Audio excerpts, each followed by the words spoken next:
kami dari kelompok 2. Di sini kami akan menjelaskan mengenai analisis interaksi sosial.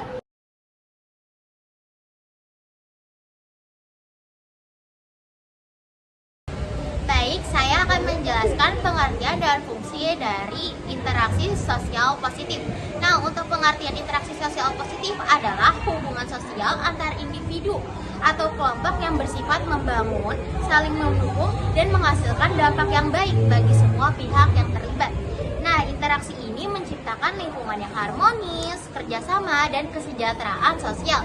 Selanjutnya, ada fungsi. Nah, fungsi dari interaksi sosial yang positif itu yang pertama memperkuat hubungan sosial, yaitu membangun kebersamaan dan solidaritas dalam masyarakat. Yang kedua, meningkatkan kerjasama, yaitu memudahkan pencapaian tujuan bersama melalui kolaborasi. Yang ketiga, mengurangi konflik, yaitu mencegah perselisihan dan menciptakan perdamaian dalam lingkungan sosial. Yang keempat, mendorong perkembangan individu, yaitu membangun seseorang untuk berkembang dalam aspek sosial, emosional, dan intelektual. Selanjutnya ada contoh-contoh dan manfaat dari interaksi sosial. Menciptakan lingkungan saling menghormati antar teman di sekolah, bekerja terutama di dalam proyek kelompok. Selanjutnya adalah manfaat. Yang pertama, untuk meningkatkan rasa kebersamaan dan membantu membangun komunikasi yang lebih harmonis. Dan lalu yang kedua itu menumbuhkan sikap empati atau membantu memahami dan peduli terhadap perasaan orang lain. Yang ketiga, meningkatkan produktivitas, yaitu dalam dunia kerja atau pendidikan, interaksi yang baik membantu mencapai hasil yang lebih optimal. Dan yang keempat, mengurangi stres dan kecemasan, yaitu hubungan sosial yang positif dapat memberikan dukungan emosional. Yang kelima, membantu dalam pemecahan masalah dengan komunikasi yang baik, solusi lebih mudah ditemukan.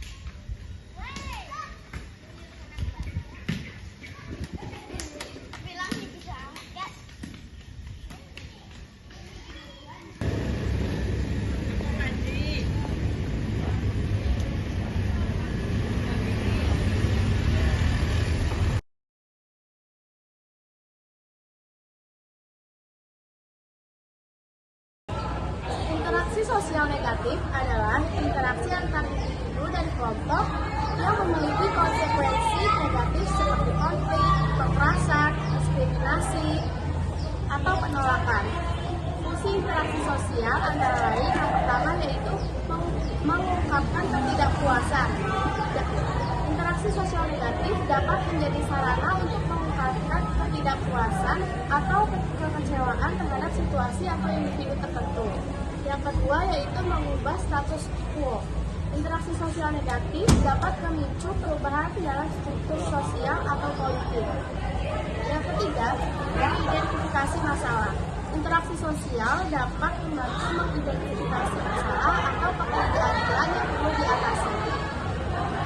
Baik, selanjutnya saya akan menjelaskan contoh dan manfaat dari interaksi sosial negatif. Yang pertama, contohnya ada konflik antar kelompok seperti konflik antar ras, antar suku, antar agama. Dan yang kedua ada bullying. Yang ketiga ada diskriminasi, yaitu perilaku yang membedakan atau memperlakukan individu atau kelompok secara tidak adil. Lalu untuk manfaat interaksi sosial negatif, tentunya interaksi sosial negatif ini dapat meningkatkan kesadaran tentang masalah atau ketidakadilan yang perlu diatasi, dan juga dapat memicu perubahan dalam struktur sosial atau politik. Lalu, interaksi sosial negatif dapat membangun solidaritas di antara individu atau kelompok yang mengalami kesulitan serupa.